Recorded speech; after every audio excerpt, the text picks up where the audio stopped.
ওই মিয়া, কি সমস্যা আপনার? আপনি কি চোখে দেখতে পান না, নাকি এইভাবে আমার উপর পড়ে গেলেন কেন? এমন সুন্দরী রসের টলটলা কমলার সামনে দাঁড়িয়ে থাকলে চোখে দেখতে পাবো কেমনে? দেখুন, আপনি কিন্তু একদম বেশি বাড়াবাড়ি করছেন। অসভ্যতার সীমা একদম ছাড়িয়ে যাচ্ছেন। এই যা, অসভ্যতামিরও তো আবার লিমিট থাকে। সেটা তো আমার কখনোই জানা ছিল না। ইতর ছোটলোক চরিত্রহীন কোথাকার। এই কথা বলতে বলতেই নদী বাড়ির ভিতর ঢুকে গেল। আর এদিকে নীল তখন নদীর পিছন পিছন বাড়ির ভিতরে প্রবেশ করে আর ড্রয়িং রুমে এসে বলতে থাকে। কি ব্যাপার মিস্টার আশরাফ চৌধুরী, আপনি আমাদের লোন পরিশোধ করবেন? প্লিজ স্যার, আপনি আমাকে আর কয়টা দিন সময় দিন, আমি সব কিছুর ব্যবস্থা করছি। আরে, আপনাকে আর কত দিন সময় দিব? দেখতে দেখতে 3 বছর সময় পার হয়ে গেল। এর মধ্যে আপনি আমাদের লাভের টাকা তো দূরের কথা, আসল টাকাটাও দিতে পারেননি। প্লিজ স্যার, আপনি আমাকে আর কয়টা দিন সময় দিন, আমি আপনাকে কথা দিচ্ছি আপনাদের পাওনা সমস্ত টাকা আমি আপনাদের বুঝিয়ে দেব। দেখুন, আমি খুব ভালো করেই জানি আপনি এই জিন্দেগিতেও আমাদের টাকা ফেরত দিতে পারবেন না। তার চাইতে পারেন একটা কাজ করুন, আপনি আপনার ছোট মেয়েটাকে আমার সঙ্গে বিয়ে দিন। আরে এসব কি বলছেন আপনি? আপনার কি মাথা খারাপ হয়ে গেছে নাকি? আরে না, একদমই নয়। আমার মাথা কেন খারাপ হতে যাবে? আমি সম্পূর্ণ ঠিক আছি এবং যা বলছি চিন্তা ভাবনা করেই বলছি। কারণ আপনি তো কোনো দিনও আমার টাকা ফেরত দিতে পারবেন না। দেখুন স্যার, আমি তো বলছি আমি আপনার টাকাটা ফেরত দিয়ে দেব। আসলে কয়দিন ধরে আমার শরীরটা খুব খারাপ যাচ্ছে, তাই সেরকম কাজকর্ম করতে পারছি না। না তা না হলে আমি আপনার টাকাটা ফেরত দিয়ে দিতে পারতাম। আরে বললাম তো, আপনার এত চাপ নেওয়ার কোনো প্রয়োজন নেই। আমি যেটা বলছি সেটাই করুন। সেটা আপনার আর আমার দুজনের জন্যই খুব ভালো হবে। কারণ আপনার ছোট মেয়েটা যথেষ্ট সুন্দরী। তাকে যেদিন আমি প্রথম দেখেছি সেদিনই আমার পছন্দ হয়েছে। এভাবেই কথা হচ্ছিল নীল আর নদীর আব্বুর মধ্যে। নীল কোটিপতি বাবার একমাত্র আদরের সন্তান। তাদের গার্মেন্টস ব্যবসা। সে বাংলাদেশ থেকে কোম্পানি দেখাশোনা করে আর তার বাবা দেশের বাইরে থেকে কোম্পানির ইমপ্রুভমেন্টের জন্য কাজ করে। আর নদীর আব্বু নীলের কোম্পানিতে কাজ করে। আজ থেকে 4 মাস আগে নদীর বড় বোনের বিয়ে হয়েছে। আর তখনই নদীর বড় বোনের জামাইকে বড় অঙ্কের একটা যৌতুক দিতে হয়, যেটার জন্য নদীর আব্বুকে অনেক ঋণের সম্মুখীন হতে হয়। আর তখনই নদীর আব্বু নীলের কাছ থেকে মোটা অঙ্কের একটা টাকা নিয়েছিল, যেটা তিনি এখনও পরিশোধ করতে পারেনি। তো ভিউয়ার্স, চলুন এতক্ষণ ধরে গল্পে যাকে নিয়ে আলোচনা করা হয়েছে তার সম্পর্কে একটু জেনে নিই। সে হলো আমাদের গল্পের নায়িকা নদী। এই বছরে ইন্টার প্রথম বর্ষের ছাত্রী। নদীর বড় বোনের বিয়েতে নদীর আব্বু নীলকে দাওয়াত দিয়েছিল, আর নীল সেখানে গিয়েই নদীর সঙ্গে প্রথম পরিচয় হয়। আর নদীকে যখন সে প্রথম দেখে তখনই তার নদীকে মনে ধরে যায়। তবে সেটা এভাবে নয়। আসলে নীলের একটা অসুখ আছে, সেটা হলো মেয়ে মানুষের প্রতি তার একটু বিশেষ দুর্বলতা, যেটা মোটামুটি সবাই জানে। নীল কোনো সুন্দরী মেয়েকে দেখলে তার সঙ্গ নিতে চায়। তবে কি আমাদের গল্পের নায়িকা নদীর সঙ্গেও সেরকম কিছু একটাই হতে চলেছে? তো ভিউয়ার্স, এই বিষয়টা জানতে হলে আপনাদেরকে আমাদের এই পুরো গল্পটা দেখতে হবে। তো চলুন জেনে নেওয়া যাক আমাদের গল্পের নায়িকার সঙ্গে ঠিক কী হতে চলেছে। নীলের এই কথা শুনে নদীর আব্বু বলতে লাগলো। সরি, এসব আপনি কি বলছেন স্যার? আমার মেয়েটা এখনো অনেক ছোট, সবেমাত্র এসএসসি পাশ করে ইন্টারে উঠেছে, আর আপনি আমার মেয়ের চাইতে বয়সে অনেক বড়। তো কি হয়েছে? আমি কি আপনার মেয়েকে সারা জীবনের জন্য বিয়ে করব নাকি? এই তো 6 মাসের কন্ট্রাক্ট ম্যারেজ। আপনি তো আমার থেকে 6 লাখ টাকা নিয়েছেন, আর 6 লাখ টাকার জন্য 6 মাস আপনার মেয়ে আমার সঙ্গে থাকবে? নীলের এই কথা শুনে নদীর আব্বুর পায়ের নিচ থেকে একদম মাটি সরে যাচ্ছিল। তিনি আর কিছুই ভাবতে পারছিলেন না। তিনি কোনোদিন কল্পনা করেননি নীল ওনাকে এমন একটা প্রস্তাব দেবে, কারণ নীল যথেষ্ট ভদ্র ফ্যামিলির ছেলে। তাই তিনি অতি বিনয়ের সঙ্গে বলতে থাকেন। দেখুন স্যার, আপনি প্লিজ আপনার মাথাটা ঠান্ডা করুন। আমি বুঝতে পেরেছি আপনার কিছু একটা হয়েছে। আরে না, আমার কিছুই হয়নি। আমি একদম ঠিক আছি। আর কেনই বা আমার কোনো কিছু হতে যাবে? সত্যি বলছি, আপনার ছোট মেয়েটা কিন্তু হেব্বি সুন্দরী, একদম একের মাল। নদী এইসব কথাবার্তাগুলো আড়াল থেকে শুনছিল। সে আর এইসব কথাবার্তা সহ্য করতে না পেরে নীলের সামনে এসে দাঁড়ালো, আর তারপর কষিয়ে নীলের গালে একটা চড় দিয়ে বলতে লাগলো। What nonsense is this? আপনি এসব কি বলছেন? কেন? আমি কি খারাপ কিছু বলছি নাকি? তুমি তো সেই হট। আমি তো জাস্ট এটাই বললাম। Stop this nonsense. এসব নোংরা কথা আর একটাও আপনার মুখে উচ্চারণ করবেন না। এটাই ভালো হয় যে আপনি চুপচাপ এখান থেকে চলে যান। তা না হলে আমি আপনাকে এখান থেকে ধাক্কা দিয়ে বের করে দিতে বাধ্য হব। আরে ডার্লিং, তুমি এভাবে রেগে যাচ্ছ কেন? নোংরা কথা দিয়েই তো রোম্যান্স শুরু করতে হয়।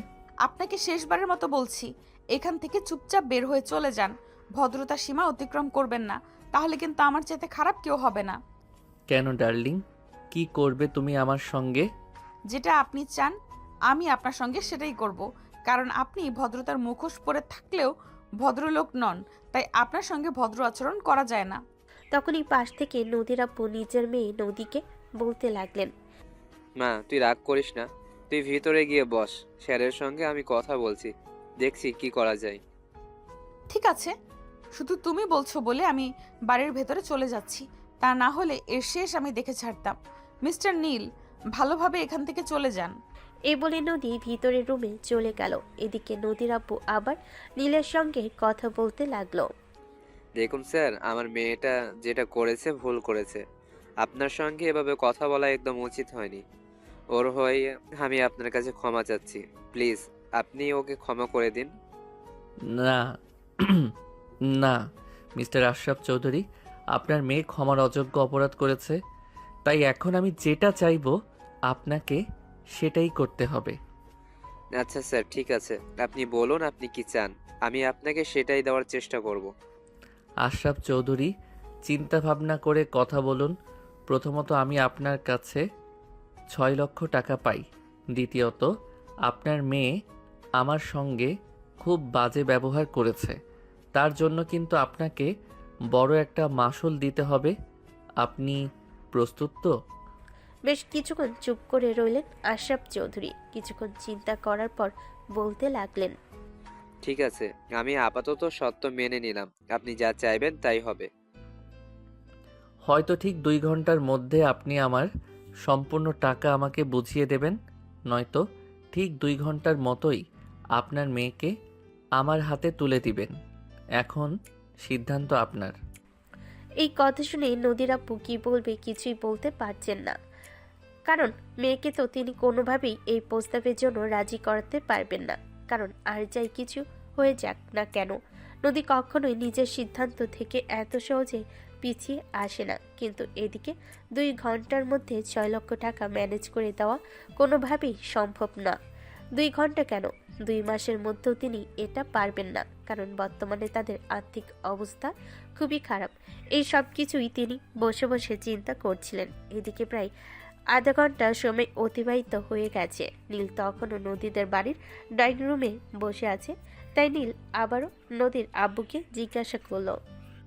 কি ব্যাপার মিস্টার আশরাফ চৌধুরী ওরফে আমার হবু শ্বশুর মশাই, কি সিদ্ধান্ত নিলেন বলেন তো শুনি। স্যার, আপনি এখানে কিছুক্ষণ অপেক্ষা করুন, আমি নদীর সঙ্গে কথা বলে আসি। কারণ আপনার প্রথম সত্যটা তো মেনে নেওয়া বা পূরণ করা আমার পক্ষে এই মুহূর্তে সম্ভব হচ্ছে না। দ্বিতীয় সত্যটা সম্ভবত হয় কিনা একটু চেষ্টা করে দেখি। এই কথা বলে নদীর আপু নদীর রুমে প্রবেশ করলেন। উনি রুমে প্রবেশ করে দেখতে পেলেন নদী চুপচাপ বসে আছে। তাই তিনি আস্তে আস্তে গিয়ে নদীর পাশে বসলেন, আর তারপর নদীর কাঁধে হাত রেখে বলতে লাগলেন। পেমা, আমি তোমাকে একটা রিকোয়েস্ট করতে চাই, তুমি রাখবে আমার রিকোয়েস্ট? ওই তার ছেড়ার লোকটা যে কথা বলেছে, ওই কথা ছাড়া তুমি যে কোনো কথা আমাকে বললে আমি সেই কথাটা রাখবো। নদীর মুখ থেকে এই কথা শুনে তার আব্বু বেশ কিছুক্ষণ চুপ করে রইলেন, আর তারপর বলতে লাগলেন। মারে, তোরা সন্তান হিসাবে আমার কাছে যতটা যেটা চেয়েছিস আমি তাদেরকে সেটা এনে দেওয়ার চেষ্টা করেছি, কিন্তু আমি পাপা হিসাবে তোদের কাছে কখনোই সেরকম কিছু চাইনি। তাই আজ তোর কাছে একটা রিকোয়েস্ট করতে চাই। আব্বু, তোমাকে তো আমি একবারই বলে দিয়েছি, ওই বদমাস মার্কার লোকটা যে কথা বলেছে এটা ছাড়া তুমি আমাকে যে কথা বলবে আমি তোমার সেই কথাই শুনবো। তাই আমি আশা করব তুমি আমাকে যাই কিছু বলো না কেন চিন্তা ভাবনা করে তারপরে বলবে। প্লিজ লক্ষ্মীমা, আমার তুই একটু বোঝার চেষ্টা কর। দেখি উনি ছেলে হিসাবে খারাপ না, ছেলে হিসাবে যথেষ্ট ভালো। তাই প্লিজ আমি তোকে শেষবারের মতো রিকোয়েস্ট করছি। ছেলে হিসেবে কেমন ভালো সেটা আমার খুব ভালো করেই জানা হয়েছে। আমি এ ব্যাপারে তোমার কাছ থেকে আর কোনো কিছুই শুনতে চাই না। আমি শুধু তোমাকে পরিষ্কার করে এইটুকু বলে দিতে চাই, আমি এটা করতে পারবো না। দেখ মা, আমি সব কিছু তোর ভালোর জন্যই বলছি, তোর সঙ্গে খারাপ কিছুই হবে না। তুই অন্তত তোর এ বাবার ওপর বিশ্বাস রাখ। আর দেখ, ওই মুহূর্ত তোর বাবাকে সহযোগিতা করার মতো কিন্তু অন্য কেউ নেই। তুই যদি পাশে না দাঁড়াস তাহলে আমার অবস্থা কিন্তু খুব খারাপ হয়ে যাবে। আবু, তোমাকে আমি এত কথা বলার পরেও তুমি আবারও আমাকে এই বিষয়টা নিয়ে রিকোয়েস্ট করছো। আমি বুঝতে পারছি না তোমরা কি চাইছো। ঠিক ওই মুহূর্তেই নদীর আম্মু সেখানে এসে উপস্থিত হলেন। আর তারপর তিনি নদীকে উদ্দেশ্য করে বলতে লাগলেন, হ্যাঁ মা, তোর আব্বু একদম ঠিক কথাই বলেছে। প্লিজ তুই আমাদেরকে এই বিপদ থেকে রক্ষা কর। তুই ছাড়া এই মুহূর্তে আমাদেরকে এই বিপদ থেকে রক্ষা করার মতো আর কেউ নেই। দেখ, তোর আপুর তো বিয়েটা কোনো রকমভাবে হয়ে গেছে, কিন্তু এখন যে টাকাটা ঋণ করা হয়েছে ওটা তোর বাবা শোধ করবে কিভাবে? তারপর আবার তোর বিয়ের চিন্তা তো আছেই। তাই প্লিজ তুই রাজি হয়ে যা। কিন্তু আম্মু, প্লিজ ট্রাই টু আন্ডারস্ট্যান্ড, যেই লোকটা এরকম বিপদে পড়া মানুষকে এই এমন একটা প্রস্তাব দিতে পারে, ওই লোকের চরিত্র কেমন সেটা তোমরা বোঝার চেষ্টা করো। দেখ মা, আমরা সব কিছু চিন্তা ভাবনা করে তারপরে সিদ্ধান্ত নিয়েছি। তাই প্লিজ তুই রাজি হয়ে যা। তাছাড়া বড় লোকের ছেড়ে এরকম একটু একটু অভ্যাস তো থাকতেই পারে, এটা দোষের কিছু না। এই বলে নদীর আব্বু আম্মু আবারও নদীকে অনেক রিকোয়েস্ট করতে থাকে। অবশেষে বাবা মায়ের অসহায় মুখের দিকে তাকিয়ে নদী না বলতে পারল না। তাই বাধ্য হয়ে সে নীলকে বিয়ে করতে রাজি হয়। এদিকে নীলও ঠিক এই মুহূর্তে কাজী ডেকে নদীকে বিয়ে করে নিয়ে আসে। নীল নদীদের বাড়ি থেকে বের হওয়ার পরপরই তার আম্মুকে কল করে আর বলতে থাকে, আম্মু, তোমার বৌমাকে নিয়ে আসছি, বরণ ডালা সাজাও। আরে বাবা, এইসব তুই কি বলছিস? তোর কি মাথা খারাপ হয়ে গেছে নাকি? এখন বৌমা কোথায় পেলি? আম্মু, আমি যা বলছি একদম সত্যি কথা বলছি। আমি সত্যি বিয়ে করেছি। তুমি বরণ ডালা সাজাও, আমি ততক্ষণে তোমার বৌমাকে নিয়ে বাড়িতে পৌঁছে যাব। এই বলে নীল ফোনটা কেটে দিল। আর এদিকে গাড়ির ভিতরে চুপ করে বসে আছে নদী। সে কোনো কথাই বলছে না। তখনই হঠাৎ করে নীল নদীর হাতটা ধরে বলতে লাগলো, এভাবে গোমরামুখ হয়ে বসে থাকবে নাকি আমার সঙ্গে একটু কথা তো বলতে পারো? আপনার মতো বদমাইশ মার্কা লোকের সাথে কোনো কথা বলার ইচ্ছে আমার নেই। কিন্তু দুর্ভাগ্যবশত এটাই হলো সত্য কথা, যে এখন থেকে সারা জীবন তোমাকে এই বদমাইশ মার্কা লোকটার সঙ্গেই থাকতে হবে। এছাড়া তোমার হাতে অন্য কোনো উপায় নেই। আমি থাকবো না আপনার সঙ্গে। দেখবেন আমি একদিন ঠিক লুকিয়ে অনেক দূরে কোথাও চলে যাব, যেখান থেকে আপনি আমাকে আর খুঁজে পাবেন না। সেই চেষ্টা তুমি করতেই পারো, কিন্তু সফল হবে বলে মনে হবে না, কারণ আমাকে তুমি চিনতে পারোনি। আমি কি জিনিস সেটা আজকের পর থেকে তুমি হাড়ে হাড়ে টের পাবে। এই কথা বলে নীল আবারও গাড়ি চালাতে শুরু করলো। প্রায় ঘন্টাখানেক লাগলো তার বাড়ির সামনে এসে পৌঁছাতে। কলিং বেলে চাপ দিতেই নীলের আম্মু এসে দরজা খুলে দিল। নীলের পাশে নদীকে দাঁড়িয়ে থাকতে দেখে নীলের আম্মু বলতে লাগলো, তুই দেখছি এখনো ফাজলামো করছিস। এখনো তোর ফাজলামো করার সময়টা বুঝি শেষ হয়নি? আরে আম্মু, তোমার কেন মনে হচ্ছে আমি ফাইজলামো করছি? আমার কথা বিশ্বাস না হলে তুমি এই মেয়েটাকে জিজ্ঞাসা করে দেখো। উনি আমাদের অফিসের ম্যানেজার আশরাফ চৌধুরীর ছোট মেয়ে। ও আচ্ছা, এই ব্যাপার। তুই ওনাদের বাড়িতে গিয়েছিলি? সেটা তুই আমাকে আগে বলবি তো। মা, এসো ভেতরে এসো। তখনই পাশ থেকে নীল তার আম্মুকে বলতে থাকে। আম্মু, তোমাকে আমি কি বলি আর তুমি কি শোনো? আমি তো সেটাই বুঝতে পারি না। তোমাকে না বললাম আমি বিয়ে করে নিয়ে এসেছি, বউ নিয়ে এসেছি, আর নতুন বউকে বরণ করে বাড়িতে তুলতে হয়। তাহলে এটা তুমি কি করছো? মা ছেলের এসব কর্মকাণ্ড চুপচাপ দাঁড়িয়ে দাঁড়িয়ে দেখছে নদী। সে কোনো কথাই বলছে না, চুপচাপ শুধু দাঁড়িয়ে আছে। নীলের এই কথা শুনে নীলের আম্মু নীলকে আবারও বলতে থাকে। দেখ, সব সময় ফাজলামো ভালো লাগে না। এখন তুই বড় হয়েছিস, তুই তোর বাড়িতে বান্ধবীকে নিয়ে এসেছিস, সেটা আমাকে সোজাসুজি বললেই তো হয়ে যায়। এত ঝামেলা করার কি আছে? উফ আম্মু, তোমাকে আমি কি করে বোঝাবো সেটাই তো বুঝতে পারছি না। আমি সত্যি এই মেয়েটাকে বিয়ে করে নিয়ে এসেছি। তারপর নীল সবকিছু তার আম্মুকে খুলে বলল। নীলের কথা বলা শেষ হওয়ার আগেই তার আম্মু ঠাস ঠাস করে তার দুগালে দুইটা চর বসিয়ে দিয়ে বলতে লাগলো। তোর বিবেক বুদ্ধি এতটা লোপ পেয়েছে সেটা তো আমি কোনোদিন চিন্তাও করতে পারিনি। তুই এমন একটা কাজ করবি, আগে জানলে তোকে আমি গলা টিপে মেরে ফেলতাম। আম্মু, তুমি আমাকে মারলে তুমি একবার আমার বউটার দিকে তাকিয়ে তো দেখো। আমার বউটাকে দেখতে কি খুব বেশি অসুন্দর মনে হয় নাকি? তুমি একবার আমার বউটার দিকে ভালো করে তাকিয়ে দেখো, তোমার চোখ দুটো জুড়িয়ে যাবে। নীলের কথা শুনে ততক্ষণে নীলের আম্মু নদীর দিকে সুনজরে ফিরে তাকালো। সত্যি তিনি নদীর দিকে ফিরিয়ে তাকিয়ে একদম অবাকের চূড়ান্ত সীমানায় পৌঁছে গেছেন। কি মিষ্টি চেহারা, মায়াবী চাহনি, দেখলে চোখ জুড়িয়ে যায়। এমন একটা মেয়ে প্রত্যেকটা মাই তার ছেলের বউ হিসাবে পেতে চায়। নীলের আম্মু তখনই নদীকে জড়িয়ে ধরে বলতে লাগলো। মা, প্লিজ মন খারাপ করো না, তুমি তোমার পাশে আমি আছি। এই বদমাইশটাকে কিভাবে শায়েস্তা করতে হয় সেটা আমি তোমাকে শিখিয়ে দিব, তুমি কোনো চিন্তা করো না। নিজের মায়ের এমন কথা শুনে নীল একদম পুরাই তাজ্জব বনে গেল। কোনোদিন এমনটা কল্পনা করেনি তার মা তার সঙ্গে এরকম আচরণ করবে। যাই হোক ভিউয়ার্স, চলুন কথা না বাড়িয়ে গল্পটা দেখতে থাকি আর আমাদের গল্পের টুইস্টে কি আসছে সেটা শুনি। নীলের আম্মু তখনই সেখান থেকে দৌড়ে সোজা নিজের রুমে চলে গেলেন। তারপর একটা গহনার বাক্স নিয়ে এসে নদীর গলায় অনেক বড় একটা স্বর্ণের হার পরিয়ে দিয়ে বলতে লাগলেন। আজ থেকে আমি দায়ী মুক্ত, আজ থেকে আমি সব কিছু তোমার হাতে তুলে দিলাম। আজ থেকে এই পরিবার দেখে রাখার দায়িত্ব শুধুই তোমার। এখন থেকে এই পরিবারটা তুমি দেখে রাখবে। এই বলে পরম আদরে নীলের আম্মু নিজের পুত্রবধূকে বরণ করে ঘরে তুলে নিলেন। নদীকে নিয়ে তিনি সোজা নীলের রুমের ভিতর চলে গেলেন। এদিকে নীল তখনও দরজার সামনে দাঁড়িয়ে আছে। সে বুঝতে পারছে না তার সঙ্গে কি হচ্ছে আর কি হতে চলেছে। বেশ কিছুক্ষণ দাঁড়িয়ে থাকার পরও যখন কেউ নীলকে কিছুই বলল না, তখন নীল বাধ্য হয়ে নিজে নিজেই বাড়ির ভিতর প্রবেশ করলো। আর তখনই হঠাৎ তার ফোনে একটা কল আসলো অফিস থেকে। একটা জরুরি প্রয়োজনে তাকে এখনই অফিসে যেতে হবে। তাই সে কাউকে কিছু না বলে সেখান থেকে সোজা বের হয়ে অফিসে চলে গেল। এদিকে নীল একাই নীলের রুমে বসে আছে। তার খুব বোরিং ফিল হচ্ছে। সে কোনো কিছুই বুঝতে পারছে না তারপর এসব কি হচ্ছে। শাশুড়ি মা তাকে রুমের ভিতর দিয়ে কোথায় যেন চলে গেল, আর একটাবারও দেখতেও আসলো না। এদিকে প্রায় সন্ধ্যা ঘনিয়ে রাত হতে চলল। নীল অফিসের কাজ শেষ করে একটা শপিং মলে চলে গেল। সেখান থেকে নদীর জন্য একটা নীল শাড়ি, সেই সঙ্গে বেশ কিছু গোল্ডের অর্নামেন্ট কিনে নিল।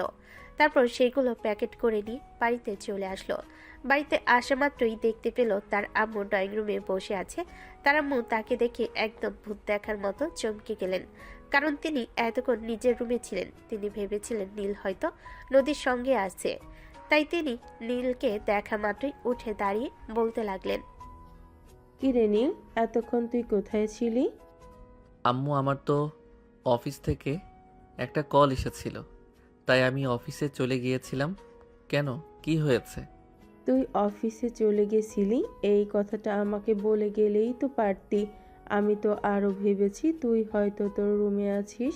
এদিকে মেয়েটা হয়তো এতক্ষণ একা বসে থাকতে থাকতে বোরিং ফিল করছে। আচ্ছা ঠিক আছে, কোনো ব্যাপার না, আমি যাচ্ছি। আর আম্মু, আমি আজ রাতে সবার জন্য বাইরে খাবার অর্ডার করেছি, কিছুক্ষণের মধ্যে ডেলিভারি ম্যান এসে দিয়ে যাবে। তুমি আমাদের দুজনের খাবারটা রুমে পাঠিয়ে দিও। আচ্ছা ঠিক আছে, আমি পাঠিয়ে দিব। এখন তুই আগে রুমে যা। মেয়েটা সেই কখন থেকে একা একা বসে আছে, জানি না মনে মনে কি ভাবছে। ও মা, এ তো দেখছি আমার চাইতে তোমাদের দরদ বেশি উতলে পড়ছে। দেখো, বউটা তো আমার, দরদটা বেশি হওয়া আমার দরকার। দেখ, একদম বেশি কথা বলবি না বলে দিলাম, তাহলে কিন্তু কানের নিচে আবারও 2টা দেব। তোর যখনই এত দরদ বুঝতে পারছে, তাহলে এখন বাইরে ছিলি কেন? নতুন বউকে বিয়ে করে এনেছিস, এখন তো তোর ওকে সময় দেয়া প্রয়োজন। নীল তখন তার আম্মুর কথায় কোনো উত্তর না দিয়ে মুচকি হাসতে হাসতে রুমের ভিতর চলে গেল। এইদিকে নদী খাটের উপর চুপচাপ বসে আছে। নীল প্রবেশ করেছে এটা দেখা মাত্রই খাট থেকে নেমে দাঁড়ালো।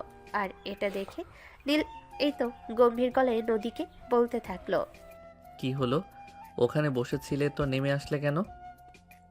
আমার বসে থাকতে থাকতে পা কোমর ব্যথা করছে। করুক, তাতে আমার কি? এখন থেকে তোমাকে এভাবেই সারাদিন কাটাতে হবে, এছাড়া কোনো উপায় নেই তোমার হাতে। এই বলে নীল অন্যদিকে তাকে একটা শয়তানি মার্কা হাসি দিয়ে নদীর জন্য নিয়ে আসা গিফটের প্যাকেটগুলো ড্রেসিং টেবিলের উপর রেখে বলতে লাগলো, আমি বেলকনিতে গিয়ে দাঁড়াচ্ছি, সময় মাত্র 20 মিনিটের মধ্যেই এগুলো পরে রেডি হবে। এই বলে নীল সিগারেটের প্যাকেটটা হাতে নিয়ে বেলকনিতে চলে গেল। আর বেলকনির দোলনায় বসে বসে সিগারেটটা খেতে লাগলো। এদিকে নদী তখনও বেশ কিছুক্ষণ চুপ করে বসে রইল। আর তারপরে হঠাৎ করে বসা থেকে উঠে দাঁড়িয়ে ড্রেসিং টেবিলের উপর রাখা প্যাকেটটা হাতে নিল। ওটা খুলতেই দেখতে পেল ওতে দামি একটা শাড়ি আর অর্নামেন্টস। নদী যখন বুঝতে পারল নীল এই জিনিসগুলো তার জন্যই নিয়ে এসেছে, তাই সে আর সময় নষ্ট না করে শাড়িটা পরে নিয়ে তৈরি হয়ে নিল। আর তারপরে নীলকে ডাক দিয়ে বলতে লাগলো, আমি রেডি। আর ঠিক তখনই তাদের রুমে দরজায় কেউ একজন নক করলো। নদী দরজার দিকে এগিয়ে যাচ্ছিল। ঠিক এমন সময় নীল নদীকে বলতে লাগলো, তোমাকে যেতে হবে না, আমি দরজা খুলে দিচ্ছি। এই বলে নীল দরজাটা খুলে তার আম্মুর হাত থেকে খাবারের প্লেট দুটো নিয়ে টেবিলের উপর রাখলো। আর তার আম্মু সেখান থেকে চলে গেল। নীল খাবারের প্লেটটা হাতে নিয়ে নদীর সামনে এসে দাঁড়ালো আর বলতে লাগলো, চলো, তোমাকে নিজের হাতে খাইয়ে দেব। এত আধিক্যতা দেখাতে হবে না, আমার এমনিতেই ক্ষুধা নেই। তখনই নীল নদীকে ধমক দিয়ে বলতে লাগলো, এই, তুমি সব সময় এত বেশি কথা বলো কেন? এখন তুমি আমার বিয়ে করা বউ, এখন থেকে সব সময় তোমাকে আমার কথা শুনে চলতে হবে। আপনি কি আমাকে মগের মুল্লুক পেয়েছেন নাকি? নেহাত আমার বাবা একটা সমস্যায় পড়েছে, সেজন্য বাধ্য হয়ে আপনাকে বিয়েটা করেছি। কিন্তু তার মানে এই নয় যে আমি আপনার কথা মতন চলবো আর আপনি আমাকে আপনার কথায় ঘোরাতে পারবেন। তুমি আমার কথায় ঘুরতে বাধ্য, ময়না পাখি, বুঝলে তো? তোমার বাবার কাছে আমি বিশাল অঙ্কের একটা টাকা পাই। তুমি যদি আমার কথা মতো না চলো, তোমার বাবাকে সেই টাকাটা আমাকে ফেরত দিতে হবে। নীলের এই কথা শুনে নদী মুহূর্তের মধ্যে চুপ হয়ে গেল, কারণ নীল যা বলেছে একদম ঠিক কথাই বলেছে। নদী যদি নীলের কথা মতো না চলে, তাহলে নীল যা বলেছে হয়তো তাই করবে। আর যদি নীল সেটাই করে, তাহলে নদীর বাবাকে খারাপ অবস্থার মধ্যে পড়ে যেতে হবে। তাই সে চুপ করে বসে রইল। তখনই নীল খাবারটা মাখিয়ে নিয়ে এক লোকমা খাবার নদীর দিকে তুলে ধরল, কিন্তু নদী তখনও মুখ বন্ধ করে আছে। তখনই নীল ধমক দিয়ে নদীকে বলতে লাগলো, কি হলো, মুখ খুলছো না কেন? তাড়াতাড়ি মুখ হা করে খাবারটা খেয়ে নাও। নদী তখন আর কোনো কথা না বলে মুখ খুলল। আর নীল নদীকে খাবারটা খাইয়ে দিয়ে নিজেও খেয়ে নিল। নীল সব কিছু গুছিয়ে রেখে বিছানার দিকে চোখ দিতেই দেখতে পেল নদী বিছানায়, আর সে অনেকক্ষণ আগে ঘুমিয়ে গেছে। এটা দেখে নীল মাথায় হাত দিয়ে বসে বলল যে মেয়েটা কিনা এতক্ষণ ধরে এত কথা বলে যাচ্ছে, আর সেই মেয়েটা কিনা বিছানায় গা এলিয়ে দেওয়ার আগেই ঘুমিয়ে গেছে। নীল তখন নদীকে আর ঘুম থেকে জাগিয়ে তুলল না, চুপচাপ বিছানায় এসে একপাশে একটা বালিশ নিয়ে ঘুমিয়ে পড়ল। মাঝরাতে যখন ঘুম ভাঙল, তখন নীল দেখতে পেল নদী তাকে শক্ত করে জড়িয়ে ধরে তার বুকের সঙ্গে মিশে আছে। নীল তখন আর তাকে দূরে সরিয়ে না দিয়ে আরো শক্ত করে জড়িয়ে ধরে শুয়ে পড়ল। সকালবেলা ঘুম ভেঙে দেখতে পেল সে নীলের বুকের ওপর শুয়ে আছে। এটা দেখা মাত্রই সে নিজেকে নীলের বুকের ওপর থেকে সরানোর চেষ্টা করতে থাকে, কিন্তু পুরুষালী শক্ত বন্ধন থেকে সে নিজেকে ছাড়াতে পারছিল না, তাই সে একরকম ধমক দিয়ে নীলকে বলতে থাকে। ছাড়ুন আমাকে, ছাড়ুন বলছি। নদীর এমন কথায় নীলের ঘুমটা ভেঙে গেল। সে চোখ মেলে তাকিয়ে দেখতে পেল নদী ঘুম থেকে জেগে উঠেছে। নীল তখন নদীকে ছাড়তে ছাড়তে বলতে লাগলো। ওরে বাবা, সারা রাত আমার বুকের উপর ঘুমাতে পেরেছে, তখন কোনো সমস্যা হয়নি, আর এখন আমাকে ধমক দেওয়া হচ্ছে। এই যে মিস্টার, দেখুন, একদম ফালতু কথা বলবেন না। ফালতু কথা বলা আমি একদমই পছন্দ করি না। আমি কেন আপনার বুকের উপর ঘুমাতে যাব? আমার তো মনে হয় আপনি নিজেই ইচ্ছে করে আমাকে নিজের বুকের মধ্যে টেনে এনেছেন আর জড়িয়ে ধরে শুয়ে পড়েছেন। তোমার যদি সেটা মনে হয়ে থাকে তাহলে সেটাই করেছি, কারণ তুমি আমার বিয়ে করা বউ, তোমার সঙ্গে সব কিছু করা যায়, এতে কোনো পাপ হবে না। এই যে মিস্টার, আপনি আবার রাতে আমার ঘুমের সুযোগ নিয়ে আমার সঙ্গে উল্টাপাল্টা কিছু করেননি তো? করলে করেছি, তাতে সমস্যার কি? তুমি আমার বিয়ে করা বউ, বললাম তো, তোমার সঙ্গে আমি সব কিছুই করতে পারি, এতে কোনো সমস্যা নেই। হায় আল্লাহ, আপনি যদি রাতে ঘুমের ঘোরে আমার সঙ্গে উল্টাপাল্টা কিছু করে থাকেন তাহলে তো আমার সর্বনাশ হয়ে গেছে। এখন আমি কি করে লোক সমাজে মুখ দেখাবো? কেন? তুমি আমার বিয়ে করা বউ, আর কেউ জিজ্ঞাসা করলে এটাই বলবে। আপনার বউয়ের গোষ্ঠী কিলাই আমি আপনাকে আমার স্বামী হিসেবে মানি না। সেটা তোমার ব্যাপার, তুই কোনটা মানবে আর কোনটা মানবে না। আর এটাও জেনে রেখো, আমি কোনটা মানবো আর কোনটা মানবো না সেটাও আমার ব্যক্তিগত ব্যাপার। নদী তখন মুখটাকে একটা ভেঙচি মেরে নীলের বুকের উপর থেকে নিজেকে সরিয়ে নিয়ে সেখান থেকে চলে গেল। কিন্তু ঝামেলা পড়ল তখনই, কারণ নদী ওয়াশরুমে গিয়ে ফ্রেশ হয়ে নেয়। কোনো কাপড় চোপড় নিতে ভুলে যায়। প্রায় 20 মিনিট ধরে ওয়াশরুমের ভিতরে আটকা পড়ে আছে। নদী কাপড় চোপড় ছাড়া ওয়াশরুম থেকে বের হতেও পারছে না। ঠিক তখনই সে নীলকে ডাকতে থাকে। এই যে শুনছেন, আলমারি থেকে আমার এক সেট কাপড় দিতে পারবেন? কেন আমি পারবো না? একটু আগেই তো আমাকে এতগুলো কথা শোনালে, তাহলে এখন আবার আমাকে কেন বলছো? আপনি বুঝি এখন আমার সুযোগ নিচ্ছেন, তাই না? তাড়াতাড়ি আমার কাপড় চোপড়গুলো দিয়ে যান, আমাকে বের হতে হবে। 1 ঘন্টা পরে ওয়াশরুমের ভেতরে আটকা পড়ে আছি, তা না হলে কিন্তু খারাপ হবে বলে দিলাম। কেন? এখন আবার নিজের থেকে এসে আমাকে আদর করবা নাকি? এখন কিন্তু খুব বেশি মেজাজ খারাপ হচ্ছে, ভেজা কাপড়ে দাঁড়িয়ে আছি। তাহলে আমি একটু আদর করে দেই, তাহলে মেজাজ ঠান্ডা হয়ে যাবে। আমি যদি ওয়াশরুম থেকে এভাবে বের হয়ে আসি তাহলে আপনার এমন অবস্থা করব যেটা আপনি কল্পনাও করতে পারবেন না। ঠিক আছে, তাহলে তো আমাকে এটা দেখতেই হয়, তুমি কি করতে পারো। এই কথা বলে নীল বিছানাতেই শুয়ে রইল। এদিকে আরো 10 মিনিট পেরিয়ে গেল। নদী এখনো ওয়াশরুমের ভেতরে আছে, কিন্তু নীল বিছানা থেকে উঠছে না, আর তার কাপড় চোপড়ও দিয়ে আসছে না। তাই বাধ্য হয়ে নদীর টাওয়ালটা পেঁচিয়ে নিল, আর তারপরেই ওভাবেই ওয়াশরুম থেকে বের হয়ে রুমের ভিতরে আসে। নীল বিছানায় শুয়ে শুয়ে আর চোখে নদীর দিকে তাকিয়ে আছে আর মুচকি মুচকি হাসছে। এটা দেখে নদীর যেন রাগে শরীর ফুসফুস করছে। সে কোনো কিছু বলতেও পারছে না আর সহ্য করতেও পারছে না। নদী আলমারিতে গিয়ে কোনো কাপড় পেল না। তখনই সে রাগান্বিত দৃষ্টিতে নীলের দিকে তাকিয়ে বলতে লাগলো। কি ব্যাপার, এখানে তো এক সেটও জামা কাপড় নেই, তাহলে এখন আমি পরবো কি? সেটা আমি কি করে জানি? তুমি তো তোমাদের বাড়ি থেকে আসার সময় তোমার জন্য এক সেটও জামা কাপড় নিয়ে আসোনি, আমি যেটা এনে দিয়েছি ওটাই তো অনেক বেশি। আমি কি এখন এইভাবেই দাঁড়িয়ে থাকবো নাকি? ইচ্ছে হলে তাই করো এভাবেও, কিন্তু তোমায় খারাপ লাগছে না? আপনাকে তো আমি বললাম তো, ইচ্ছে হলে আদর করতে পারো, আমি না করব না। আমার কিন্তু এখন খুব মেজাজ খারাপ হচ্ছে। তো আমি কি করব? আমাকে কেন তুমি মেজাজ দেখাচ্ছ? আমাকে আপনি বিয়ে করেছেন, তাহলে আমি কি পাড়ার লোকদের মেজাজ দেখাবো নাকি? তাহলে তো স্বীকার করছো তুমি আমার বউ। জামা কাপড় এনে দেবেন নাকি দেবেন না? নদীর রাগান্বিত স্বরে এই কথাটা শুনে নীল রুম থেকে বের হয়ে দরজাটা লাগিয়ে দিয়ে চলে গেল। প্রায় কিছুক্ষণ পর একটা শাড়ি এনে নদীর হাতে তুলে দিল। শাড়ি দেখে তো নদী আরও বেশি খেপে গেল, কারণ রাতের বেলাতেও অনেক কষ্ট করে শাড়ি পরেছিল। আসলে সে শাড়ি পরাতে অভ্যস্ত নয়, এখন আবারও শাড়ি। নদী অনেকটাই রেগে গেছে। এটা দেখে নীল বলতে লাগলো। দেখো, তুমি এখন রেগে যাও আর যাই কিছু করো, তাতে আমার কিছু করার নেই, কারণ এখন সবেমাত্র সকাল 7টা বাজে, এখনও কোনো কাপড় চোপড়ের দোকান কিংবা শপিং মল খোলা হয়নি। তাই আমি তোমাকে নতুন কিছু এনে দিতে পারছি না। আপাতত এটা পরে নাও, আমি দুপুরের মধ্যেই তোমার প্রয়োজনীয় সব জিনিস এনে দেব। রাগে গজগজ করতে করতে নদী ওটা নিয়ে আবারও ওয়াশরুমে ঢুকে গেল আর তারপর শাড়িটা পরে নিল। এদিকে তখনই আবারও দরজায় কেউ একজন নক করলো। নদী দরজা খুলে দিতে দেখতে পেল তার শাশুড়ি মা দাঁড়িয়ে আছে। নদী তার শাশুড়ি মাকে সালাম দিয়ে ভিতরে আসতে বলে। তখনই তার শাশুড়ি মা নদীকে বলতে থাকে, বৌমা, তোমার শ্বশুর মশাই অফিসের কাজ শেষ করে আজ বিকেলের মধ্যে ঢাকায় ফিরবেন, আর সন্ধ্যায় বাসায় ছোটোখাটো একটা পার্টির আয়োজন করা হয়েছে। আশা করি যে তোমার কোনো আপত্তি থাকবে না। এসব আপনি কি বলছেন? আম্মু, আমার কেন আপত্তি থাকবে? তোমার যদি কোনো সমস্যা না থাকে তাহলে তো খুবই ভালো। আর তুমি তৈরি হয়ে নাও, আমি নীলকে বলে দিচ্ছি সে তোমাকে নিয়ে শপিং করতে যাবে।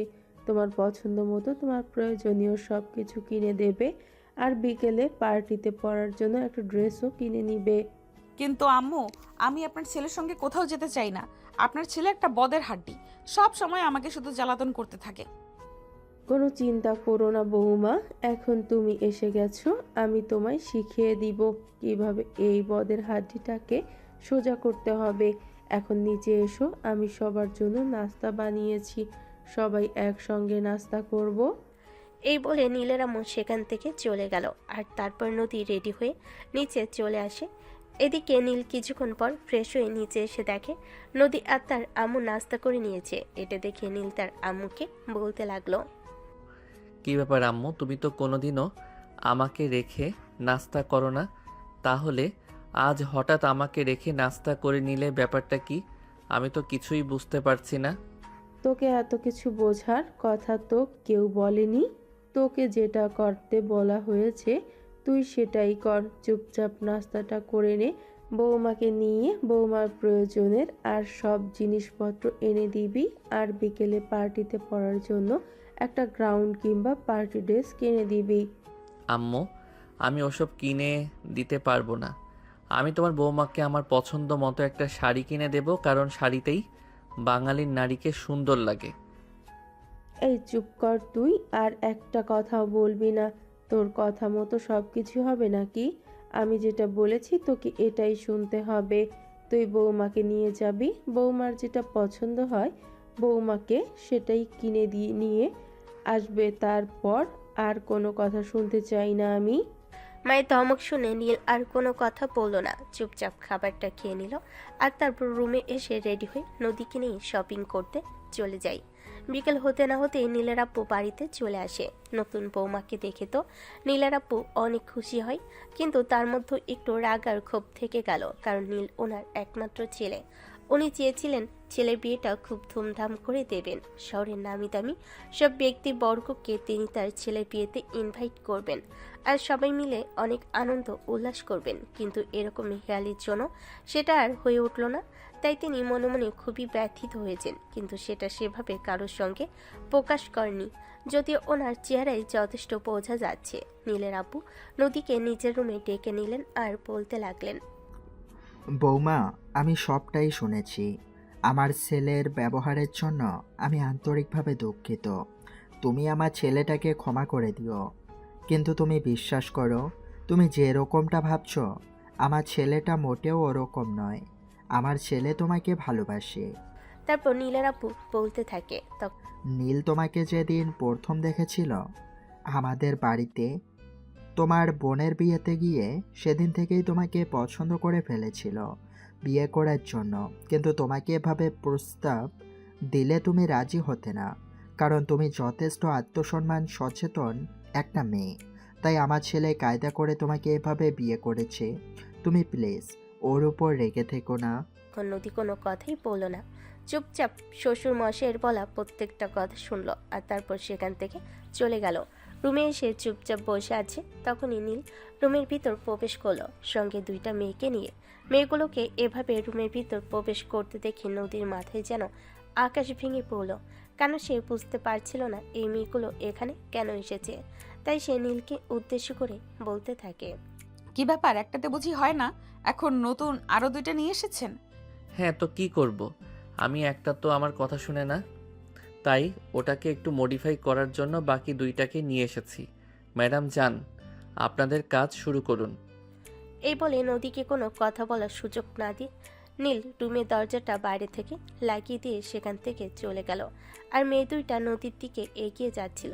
নদীও বুঝতে পারছিল না তার সঙ্গে কি হতে চলেছে আর কেনই বা হতে চলেছে। নদী মেয়ে দুটোকে উদ্দেশ্য করে বলতে লাগলো, কি ব্যাপার, আপনারা কারা আর এখানে কেন এসেছেন? আরে আপনি তো আজব, আপনার হাজবেন্ড আমাদেরকে নিয়ে এসেছে আপনাকে সাজানোর জন্য, আর আপনি তো দেখছি ভয়ে একদম কুঁকড়ে যাচ্ছেন। এমন কেন আপনি? মানে কি বলছেন? আমি তো কিছুই বুঝতে পারছি না। মানে আজ বিকেলে নাকি আপনাদের বাড়িতে একটা অনুষ্ঠান আছে, তাই আপনার হাজবেন্ড আমাদেরকে বুকিং করে নিয়ে এসেছে আপনাকে সাজিয়ে দেওয়ার জন্য। আপনি নাকি ঠিকঠাক মতো শাড়িটাও পরতে পারেন না, তাই আমাদেরকে এখানে নিয়ে আসা হয়েছে। আপনাদেরকে এখানে এজন্য নিয়ে আসা হয়েছে, সেটা তো আপনারা আগে বললেই পারতেন। দেখুন, আমাকে সাজানোর কোনো প্রয়োজন নেই। আপনারা এখান থেকে চলে যান, আমি নিজেই সেজে নিতে পারবো। সেটা বললে হবে না ম্যাডাম, আপনার হাজবেন্ড আমাদের দুজনকে 20,000 টাকা দিয়ে বুকিং করে নিয়ে এসেছে আপনাকে সাজানোর জন্য। আর এখন যদি আমরা আপনাকে না সাজিয়েই চলে যাই, তাহলে আমাদের এই 20,000 টাকা হাতছাড়া হয়ে যাবে। তাতে আমার কিছু হয় নাই, তাতে আমার কিছু করার নাই। আপনারা প্লিজ এখান থেকে চলে যান, আমি আপনাদের কাছে সাজগোজ করতে চাই না। এই বলে নদী মেয়ে দুটোকে রুম থেকে বের হয়ে যেতে বলো, কিন্তু মেয়ে দুটো কোনোভাবেই যাচ্ছে না, চুপচাপ সেখানে দাঁড়িয়ে আছে। তখনই নদী ধমক দিয়ে মেয়ে দুইটাকে বলতে লাগলো, কি ব্যাপার, কি হলো আপনাদের? আমি কি বলেছি আপনারা কি আমার কথা শুনতে পাননি নাকি? তা এখনো এখানে দাঁড়িয়ে আছেন কেন? বললাম তো ম্যাডাম, আমাদেরকে নিয়ে আসা হয়েছে আপনাকে সাজগোজ করানোর জন্য। আর এখন যদি আমরা আপনাকে সাজগোজ না করিয়ে চলে যাই, তাহলে আমাদের টাকাটা হাতছাড়া হয়ে যাবে। 20,000 টাকা আমরা তো এভাবে হাতছাড়া হতে দিতে পারি না। এই বলে মেয়ে দুটো নদীর মধ্যে কথা কাটাকাটি হচ্ছিল। ঠিক সেই মুহূর্তেই নীল রুমের মধ্যে এসে প্রবেশ করে আর নদীকে বলতে থাকে, কি ব্যাপার সুইটার, কি হয়েছে? তুমি এভাবে ওদের সঙ্গে তর্ক কেন করছো? আপনি ওদেরকে এখানে কেন নিয়ে এসেছেন? ওদেরকে তো এখান থেকে চলে যেতে বলুন, আমি নিজেই তৈরি হয়ে নিতে পারবো। ডার্লিং, সেটা বললে হবে না, কারণ তুমি নিজের শাড়িটাও ঠিকঠাক মতো পরতে পারো না। আর পার্টিতে অনেক মানুষজন আসছে, আমি সেখানে তোমাকে জোকার সাজিয়ে নিয়ে যেতে চাই না, মানুষের সামনে হাসির পাত্র হতে চাই না। এই বলে নীল মেয়ে দুটাকে বলে নদীকে সাজানোর জন্য, আর তারপর সে আবারও রুমের দরজাটা বাইরে থেকে লক করে চলে গেল। এদিকে মেয়ে দুটো নদীকে সাজাতে শুরু করে দিল। নদীও বাধ্য হয়ে আর কোনো উপায়ন্তর না পেয়ে সেজে নিল।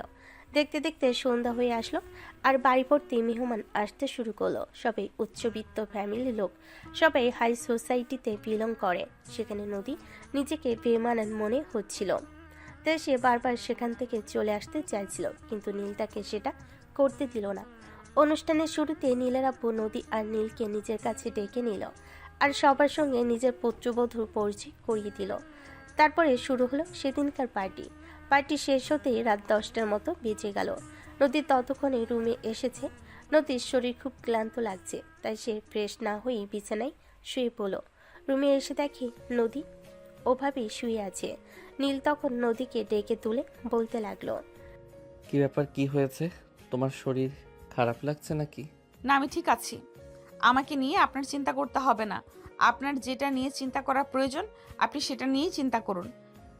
আমার তো এখন শুধুমাত্র আমার বউকে নিয়েই চিন্তা করা প্রয়োজন। আমার তো এখন অন্য কোনো কিছু নিয়ে চিন্তা করার কোনো প্রয়োজন নেই। তাহলে আমি অন্য কিছু নিয়ে কেন চিন্তা করব?